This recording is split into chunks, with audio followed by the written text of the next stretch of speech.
হেই কাছের ভাই বোন বন্ধুরা চলে আসেন চিচিঙ্গা রূপে কুশি রান্না করতেছি। আপনারা চলে আসেন, রান্না শেষে সবাই ভাগ বেশ করে খাওয়া হবে। তো রান্না কিভাবে শিখলাম সে গল্প অনেক। করোনাকালীন সময়ে যখন সব কিছু বন্ধ ছিল, হোটেল বন্ধ, খালারা আসতো না, মেস বন্ধ, স্কুল কলেজ সবই বন্ধ, যেহেতু প্রাইভেট জব করতাম, দুইটা খাবার খাওয়াই লাগবে, সেই জায়গা থেকে রান্না শিখে যাওয়া। তাছাড়া মেসের খালারা যে কত নাটক করে, যারা আমরা শহরে পড়াশোনা করি, মেসে থাকি, তারা ভালো মতোই জানি যে আজকের এই সমস্যা সে সমস্যা, এটা সেটা কাটিয়ে এটা সেটা বলে বিভিন্ন ছলচতুরা করে তারা আসতো না। আজকের বৃষ্টি হচ্ছে, এটা হচ্ছে সেটা হচ্ছে, এই আর কি। তো সেই জায়গা থেকে খাবার খেতে হলে তো কিছু রান্না করা লাগবেই। আর ওই প্রথম যে ভাত আর ডিম সেদ্ধ বা ডিম ভাজি এইটা সেটা করেই রান্না শিখে যাওয়া, আস্তে আস্তে দেখা দেখি চাষ, পাশাপাশি বাস বড় ভাইয়েরা করতো, আমরাও শিখে গেছি। তো এখন বিবাহিত জীবনে বিষয়টা কাজে দিচ্ছে, যেহেতু বউ বাসায় নাই, বাবার বাসায় গেছে, নিজের তো কিছু রান্না করে খাওয়া লাগবে। সেই জায়গা থেকে আমি দুইটা কুচি কাটছি, ডিম দিয়ে আজকে রান্না করব, ডিম ভাজি দিয়ে, যেহেতু মাছ এখনও সময় লাগবে গলতে, ফিরে ডিপে আছে।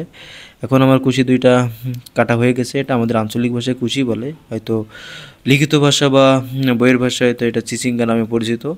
এখন আমার দুইটা কুচি কাটা শেষ। পেঁয়াজগুলো আমি ছুলে নিচ্ছি, পরে এগুলা কাটবো। আর পেঁয়াজ কাটায় আমার সবচেয়ে রান্নার ভিতরে কষ্ট, চোখ দিয়ে অঝরে পানি ঝরে আর জ্বালা করে। এখন ডিমের জন্য আর রান্নার জন্য টোটালি আমি পেঁয়াজ কেটে নিচ্ছি। এই পেঁয়াজের দাম যে কত ছিল বাবা, সেই দামের কথা বলার মতো না। যাক, এখনো ক্রয় সাধ্যের ভিতরে মানুষের আছে। অনেক দিন ধরে পেঁয়াজের দাম স্থায়ী আছে, যদিও 2-5 টাকা করে দিন দিন বাড়তেছে। আর এটাও শুনলাম যে 70 টাকার উপরে উঠবে না। তখন আমি কিছু আলু ধুয়ে নিলাম, আলুগুলো কুচি কুচি করে কাটছি। আর এই আলু কুটার ভিতরেও আমার অনেক বকা শুনতে হয় যে আমি সব রকম সব সময়ের জন্য একই রকম সাইজের আলু কাটি। গত বছরে আলুর দামও ক্রয় ক্ষমতার বাইরে চলে গিয়েছিল। যে কথায় বলে যে আলু না, ভাত না পেলে আলু খা, আর আলু না পেলে বালু খা। তো আলুও আলহামদুলিল্লাহ এখনও 25 টাকায় সীমাবদ্ধ আছে। আমরা চাই সবসময় ক্রয় ক্ষমতার ভিতরেই থাকুক। এই আলু পেঁয়াজ ঝালের দাম যে কত দেখেছি আমরা, এটা জীবনেও ভুলবো না। ধুয়ে নিচ্ছি, এখন ডিম ভাজতে হবে। পেঁয়াজগুলো কেটেছিলাম, এখন ডিম ভাজার পালা। এই ডিম হচ্ছে ব্যাচেলার জীবনের সাথে অতপ্রতভাবে জড়িত। যখন করোনাকালীন সময়ে সব কিছু বন্ধ, তখন এই ডিম ভাজি করেই খেতে হতো। ডিম সিদ্ধ, ডিম ভাজি, এছাড়া আমাদের আর কিছুই ছিল না। কারণ সব কিছু বন্ধ, বাজারঘাটে যাওয়া যেত না, সব কিছু বন্ধ, লকডাউন ছিল, শাটডাউন দিত, নানান কী কী চলতো সে আমরা সবাই ইতিপূর্বে জানতাম বা জানি। এখন আমার ডিম ভাজার পালা। তো তেল দিয়ে গরম করে নিচ্ছি, আমি একটু নাড়া দিয়ে নিলাম। তো ডিমগুলো ঘুলিয়ে নিচ্ছি, দুইটা ডিম ভাজবো, অর্ধেকটা দিলাম। এখন দেখতে পাচ্ছেন চলতেছে। তো যে কথা বলছিলাম, এই ডিমের দাম আগে অনেক কমই ছিল, এখন হয়তো রিসেন্ট দাম বাড়ছে, মাঝে আরও বেড়ে গিয়েছিল, এখন এই 40 টাকা হালি আসছে। এই ডিম 60 টাকা 65 টাকা হালিও কিনা হয়েছে মাঝে। তো যাক, এখন মানুষের ক্রয় ক্ষমতার মধ্যে আছে, জীবনযাত্রার মান উন্নত দিকে এগিয়ে যাক, এটাই আমরা চাই। তাছাড়া আরও কমলে হয়তো আমাদের যারা ক্রয় করে খায় তাদের জন্য ভালো হয়।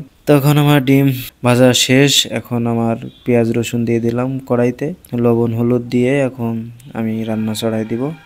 তো কাজ করি, মাঝে মধ্যে কাজ করি, বিষয়টা এমন না যে বউ পাগল বা বউয়ের চাপে করতেছি বা বউ করাচ্ছে, বিষয়টা এমন না।